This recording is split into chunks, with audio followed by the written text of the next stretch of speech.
लंबी चौड़ी बहू। ये प्रेम कहानी शुरू होती है दिल्ली से नोएडा जाने वाली बस में। जिस बस में सवारी कर रहा होता है पराग और उस बस की कंडक्टर होती है अनुराधा। ओके, टिकट दिखाओ, टिकट टिकट।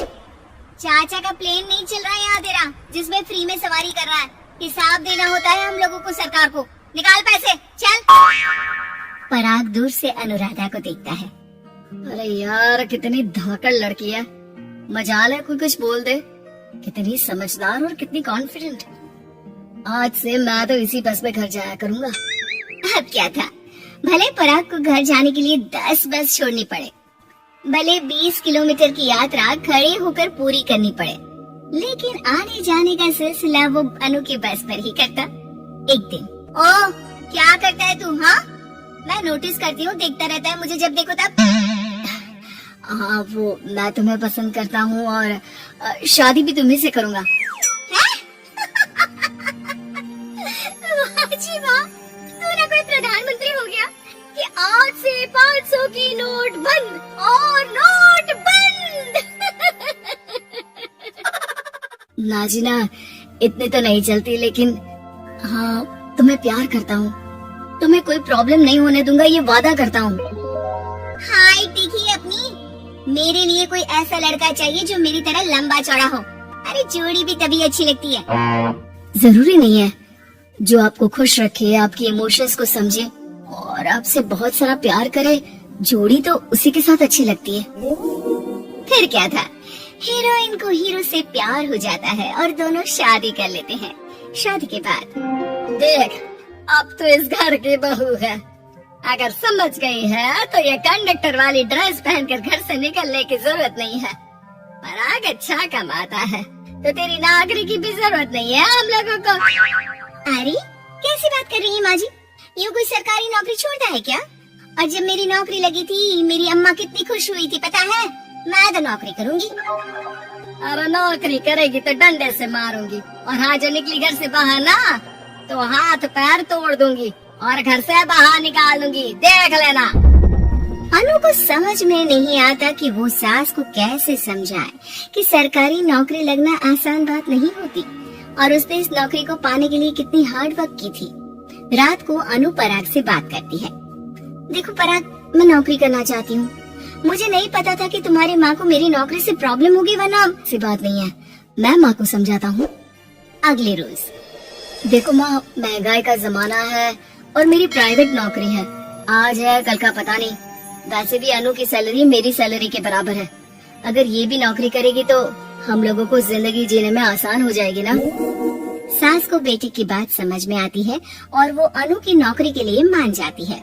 अगले रोज, बेटा बहू, तुम लोगों को लेकर मुझे कुल देवी के दर्शन के लिए जाना है, तो रविवार को दोनों सुबह ही तैयार हो जाना। अगले रोज दोनों तैयार हो जाते हैं और कुल देवी के मंदिर पहुंच जाते हैं। क्या संतोषी बहन, ये कैसी बहू ले आई हो? बहू बेटा लग रही है और बेटा बहू। अरे कोई पहलवानी लड़ानी थी क्या जो इतनी लंबी चौड़ी बहू ले आई? अब क्या बताए पंडित जी, जो बेटे ने पसंद किया हमने उसे हाँ कर दी।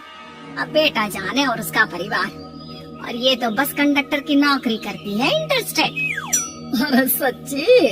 वाह वाह वाह, यह तो बड़ी बात है संतोषी। तुम तो किस्मत वाली निकली जो सरकारी नौकरी की बहू ले आई। यह तो वही बात हो गई कि घी के लड्डू का कोई शेप थोड़ी ना देखता है तो घी का लड्डू ही।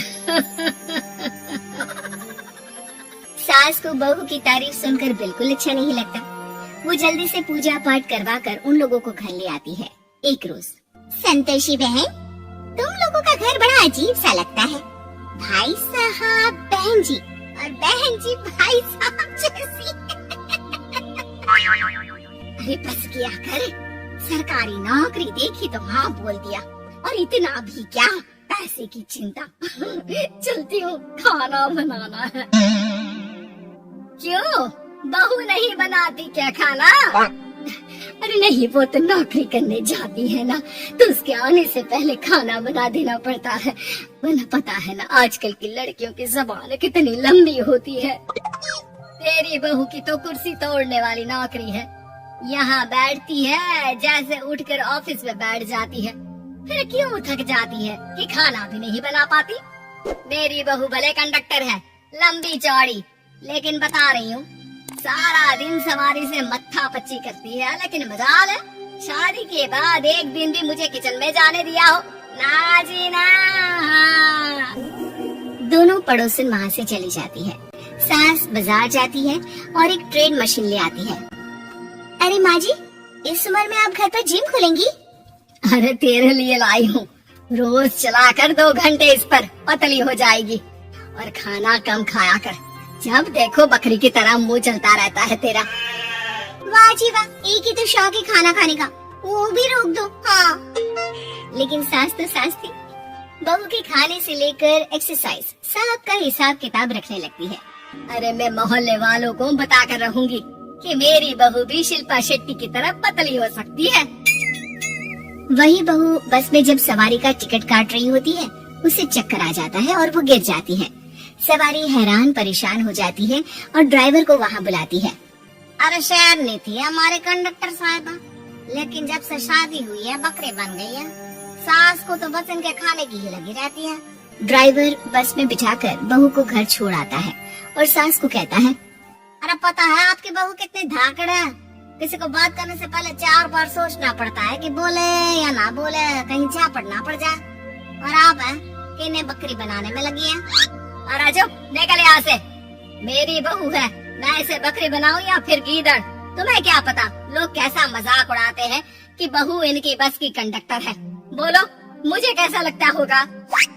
काम तो काम होता है माँ जी, वो छोटा या बड़ा नहीं होता। खैर जैसे आपकी मर्जी, चलता हूँ मैं, नमस्ते। ड्राइवर वहाँ से चला जाता है। बहू ठीक हो जाती है। एक बार आधी रात को कोई संतोषी का दरवाजा खटखटाता है। अरे इतनी रात में कौन आ गया? मेरा घर है, कोई पुलिस स्टेशन की घंटी नहीं जो बजाए जा रहे हो। खोल रही हूँ दरवाजा। जैसे ही दरवाजा खुलता है, सामने वही पड़ोसन खड़ी होती है जो अनु की कुछ दिन पहले बुराई कर रही थी। मेरी बहू के पेट में दर्द हो रहा है, उसे जल्दी अस्पताल पहुंचाना जरूरी है। हाँ तो पहुंचाओ, और जल्दी लड्डू के साथ खुशखबरी भी सुना देना। हाँ, काहे हमारा दरवाजा पीट रही हो? अरे सुनो तो, अपनी बहू से कहो ना कि सरकारी बस को थोड़ी देर के लिए दरवाजे बुला ले। क्या है ना, कोई साधन नहीं है अस्पताल ले जाने के लिए। सास अनु को कहती है और अनु बस को बुलाकर पड़ोस वालों की मदद करती है, जिसके बाद पूरे मोहल्ले में अनु की तारीफ होने लगती है। सच में लंबी चौड़ी बहू के साथ साथ लंबा चौड़ा दिल भी है